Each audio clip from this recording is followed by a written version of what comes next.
The NBA just blessed the Oklahoma City Thunder as the recent Los Angeles Clippers trade has major implications for the Thunder heading into next season, as it gives them a shot at a top-tier lottery pick in the 2026 NBA draft. I know, Bryson, it's super early to be talking about the 2026 NBA draft. Why are you doing this? Summer League just started. Well, it's because of the guys that headlined the 2026 NBA draft. As you guys saw in the intro video there, Cameron Boozer is the top name going into that draft. He's playing for Team USA right now, and he has played extremely well for them. He is almost the consistent number one pick for the 2026 NBA draft, but there are some other guys that could overtake this spot. But this Clippers trade right now that just happened minutes ago puts the Thunder in an excellent spot to potentially grab a lottery pick next season. But not just one. We talked about it previously. The 76ers could also give the Thunder a lottery pick depending on their health as well. And the Clippers are in the same boat going into next season. So we're going to break down what just happened, what trade just happened that involved the Los Angeles Clippers, how's it going to affect the Thunder with their lottery chances, along with why I think they will be a play-in team and not even make the playoffs. Before we get into all that, though, quick moment to recognize that 81.2% of you guys watching these videos are not yet subscribed to the channel.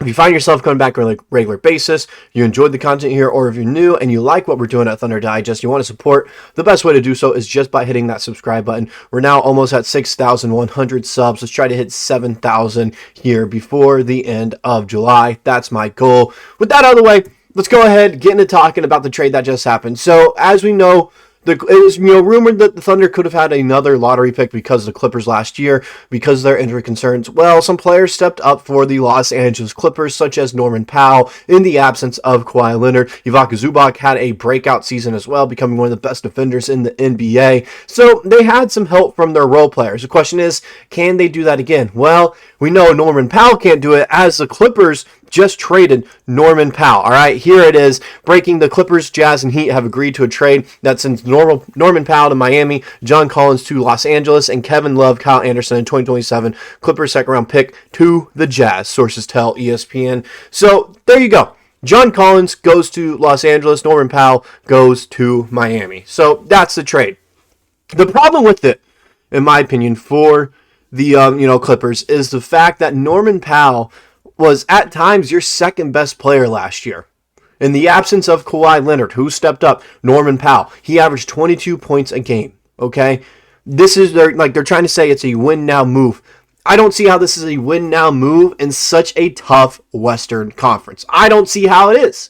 I don't. We can go ahead and take a look at, the Western Conference. This was the Western Conference standings last season. Clippers had 50 wins with their team, and this was Kawhi Leonard missing half the season and Norman Powell missing half the season as well in the bottom half, okay?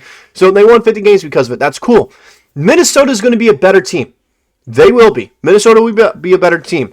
Golden State, no telling. They're getting older as well. They might have some injury concerns, okay? But they could be in the same boat as the Clippers. They'd be fighting for that last play-in spot. Dallas is going to be better, all right? Memphis is going to be better. Spurs will be much better than 34 wins. They will be a 500 team at the minimum next season, okay? We will see playoff basketball again in San Antonio next season. All these teams got so much better, but the Clippers, they kind of, stood where they're at. They're kind of a horizontal trade. If not, they probably got a little bit worse. They added Brooks Lopez and they replaced Norman Powell with John Collins, which I think is a horrible idea. I think it is a horrible move because you are relying now on Kawhi Leonard and James Harden not to get hurt. That is what you're relying on. And Kawhi Leonard, we know his injury track record. We know it. This is just a blessing in disguise for your 68-win Oklahoma City Thunder, as they have a chance to get a lottery pick now, because all these teams improved in the Western Conference. Look what the Mavs did, all right? They re-signed Dante Exum to a one-year deal. Good pickup for him, all right? He's a great role player. Kyrie Irving agreed to a 3-year extension. He could be back next season, after January, somewhere around there. D'Lo, 2-year, $13 million deal. Great pickup for them to be this point guard for the Mavs while Kyrie Irving heals up. And once he does, he is a great backup. And then they, lost Spencer Dinwiddie, but it's fine, okay? That doesn't hurt them a ton. They also got Cooper Flagg. You're going to get Anthony Davis. Now, he is a health concern, health problem. Never know with him. You also have Daniel Gafford, Derek Lively, okay? All these players. I think they have Max Christie still. All these players are great players that they can float around 500 with the team that they have, and once they are healthy, you have Kyrie Irving, and if Anthony Davis is healthy, they will be a top 5 seed in the West. They will be. Next team that, got better, Denver Nuggets, all right?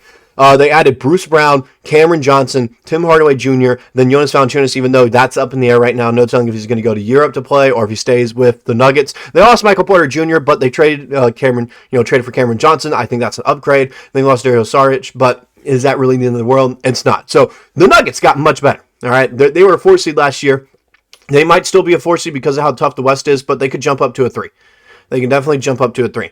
Other team that got better, Memphis Grizzlies. All right, they returned Santi Aldama, Jaren Jackson Jr., and Cam Spencer. 3 great extensions and returns. All right, they added Cole Anthony, KCP, Ty Jerome, and Jock Landale. Good pickups all around. They did lose Desmond Bane, but they replaced him with shooters and got a bunch of first-round picks in the deal. Great pickup in general. Okay, they also lost Luke Kennard, not the end of the world, and then Jay Huff. You replaced him with Jock Landale.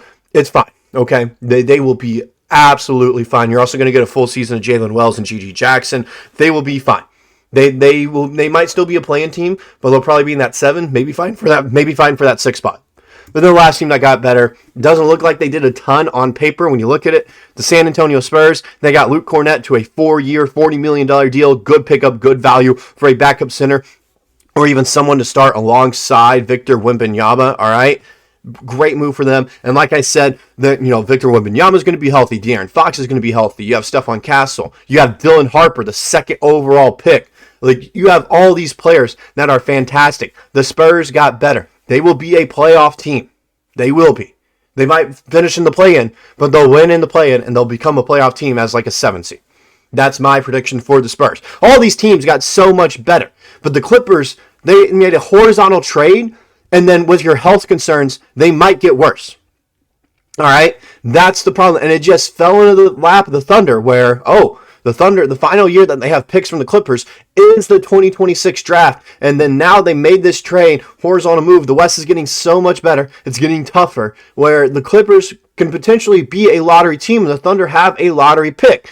It could end up being a first overall pick, but with the amount of picks that the Thunder have next year, they could also try to trade up. They're only losing 1 or 2 players next season, I believe. Right now, it's only confirmed for Hartenstein, maybe even Dort. All right, they're going to extend Chet and Dub. So you might lose 2 players, potentially just 1, as I think they'll end up keeping Dort and Hartenstein just leaves. We don't accept his team option. You just have to replace 1 player. Trade all the way up and go get that number 1 pick. There are a lot of options at number 1 this year. Let's go ahead and take a look at them. First one is Cameron Boozer. He is a baller.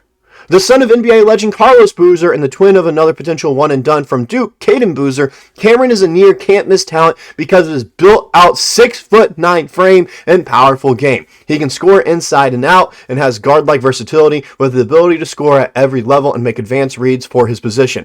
Both Darren Peterson and AJ, I'm not even going to try to pronounce that name. I'm still trying to learn how to pronounce it. I think it's Devonsa, are exciting prospects who could be the number 1 pick, but Boozer is the one of the current big 3 I feel most confident will have a long and fruitful NBA career as a multi-time All-Star.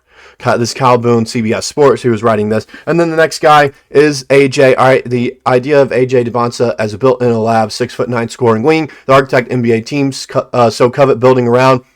Puts him firmly in the mix to go number 1. I prefer Peterson and Boozer to him right now because he has stretches of inconsistency smattered in with flashes of star power, but he has the overall talent and potential to become the biggest star of this class. How he fits at BYU this season and situation likely to be built around his strengths will be among the more interesting storylines this season. So as you can see, they could trade for number 1. They could just try to trade into the top 3 and get one of the top 3 guys, as I think it's, a likely possibility.